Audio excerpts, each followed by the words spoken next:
আজকে রামনবমী শোভাযাত্রা আমরা এখানে শুরু করেছি। ঐতিহাসিক শোভাযাত্রা বেরোয় আর্য সমাজ থেকে হনুমান মন্দির অবধি যাবে, একটা ওই বিচালীঘাট থেকে আবার ঘুরে এখান থেকে বিচালীঘাটে শেষ হয়। এই শোভাযাত্রাতে লক্ষ উপরে মানুষ থাকেন। আমরা সবসময় চাইব প্রশাসন আমাদের সহযোগিতা করুক, আর পশ্চিমবাংলা সনাতনীদের উপরে যে অত্যাচার চলছে এই অত্যাচার বন্ধ হোক। এই শোভাযাত্রা দেখা যাচ্ছে অনেকেই অস্ত্র হাতে। কেন? ভগবান রামের বা হিন্দু ধর্মে যত ভগবান ছিলেন সবারই হাতে তো অস্ত্রই ছিল। আমরা এই অস্ত্রগুলো ভগবানের কাছে আছে, তো আমরা অস্ত্র না বের করা তো কোনো ব্যাপার নেই। আমাদের ভগবানের কাছে অস্ত্র থাকে, হিন্দু ধর্মে যত দেবী দেবতা আছেন সবার কাছে অস্ত্র থাকে, আমরা তার জন্যই অস্ত্র বের করি। রামনবমীর শোভাযাত্রা কিন্তু তাতে নিশ্চয়ই উঠতে দিন, ওদের কাজ ওরা করবে, আমাদের কাজ আমরা করব, এটাই তো নিয়ম আছে, এটাই তো গণতন্ত্র। মেঘনা মোড়ের ঘটনার পর আজকে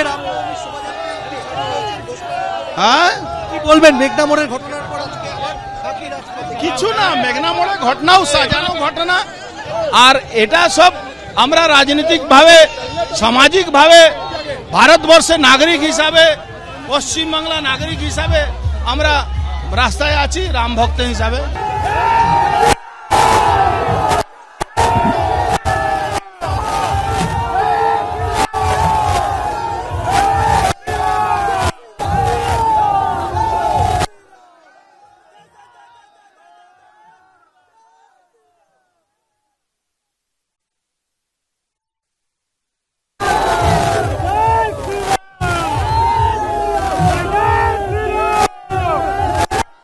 তবে এখানে রাম ধ্বজা নিয়ে এই যে মিছিল, বিশ্ব হিন্দু পরিষদের মিছিল, যেটা একেবারে বি কলেজের 1 নম্বর গেট, সেই গেট থেকে শুরু হয়েছে এবং এখান থেকে 1 নম্বর গেট থেকে হয়ে এই মিছিল কিন্তু এগিয়ে চলেছে। যেটা শোভাযাত্রা সেটি হচ্ছে কাজীপাড়ার দিকে, তারপর কাজীপাড়া থেকে অলকা মোড়, PM বস্তি, এছাড়া সন্ধ্যা বাজার, মল্লিক ফটক হয়ে ফরশো রোড থেকে কৃষ্ণপুর ঘাটে গিয়ে এই শোভাযাত্রা শেষ হবে।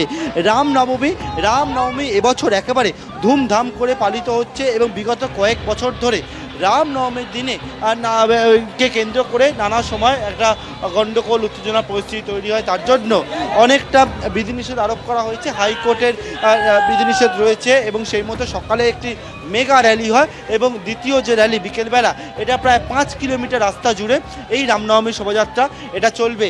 একেবারে দেখতে পাচ্ছ সোজা যে রাস্তা, এখানে অনেকেই অংশ নিয়েছে এবং অংশ নিয়ে এখান থেকে রাম ধ্বজা নিয়ে এগিয়ে চলেছে সোজা একেবারে কাজীপাড়ার দিকে। আমি যে বিষয়টা বলছিলাম, এখানে দেখতে পাচ্ছ কোনো অস্ত্র নেই, যেহেতু অস্ত্র নেওয়া যাবে না, একেবারে প্রিয়াঙ্কা টেবরেওয়ালকে দেখতে পাচ্ছি যে থার্মোকল দিয়ে গদা তৈরি করা হয়েছে, সেইটা ব্যবহার করা হচ্ছে এবং এখানে কিন্তু আরও দেখতে পাচ্ছি বিভিন্ন জায়গায়, যেহেতু রামনবমীতে অনেকেই বলছেন অস্ত্র নিয়ে বেরোনোর নীতি, কিন্তু হাইকোর্টের নির্দেশ রয়েছে ধাতব কোনো কিছু নিয়ে এই র্যালি করা যাবে না।